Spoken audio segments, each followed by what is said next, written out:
اس نعمت کا شکر یہ ہے کہ یہ نعمت اللہ تعالیٰ نعمتیں تو ساری اللہ کی طرف سے، لیکن جن ذریعوں سے ہم تک پہنچی ہیں ان ذرائع کا ہم شکر ادا کرنے والے ہیں۔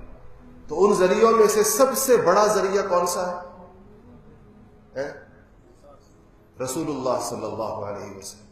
یہ نعمت اسلام جو ہم تک پہنچی ہے تو سب سے بڑا ذریعہ کیا ہے؟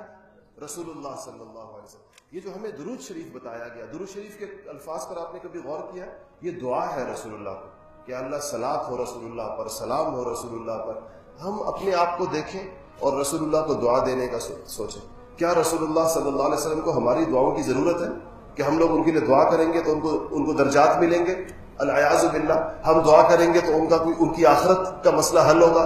یہ تو شکر ہے اصل میں کہ یا اللہ ان کے ذریعے سے نعمت اسلام ہم کو ملی، ان کے ذریعے سے یہ کلمہ ہم تک پہنچا، ان کے ذریعے سے ہمیں آپ کا تعارف حاصل ہوا، ہم نے آپ کو پہچانا، آپ کی وحدانیت ہم نے جانی، آپ کا کلام ہم نے جانا، ہمیں قرآن ملا، ہمیں دین ملا، ہمیں شریعت ملی، ہمیں اسلام ملا، ہمیں توحید ملی، ہمیں رسالت ملی۔ یا اللہ اس لیے ہم یہ کہتے ہیں کہ صلاۃ ہو ان کی ذات پر، اور لاکھوں درود ہو اور لاکھوں سلام ہو یا رب العالمین اس ذات عالی پر جو اس نعمت کے لیے ذریعہ بنی اور جس کے ذریعے سے نعمت ہم تک پہنچی۔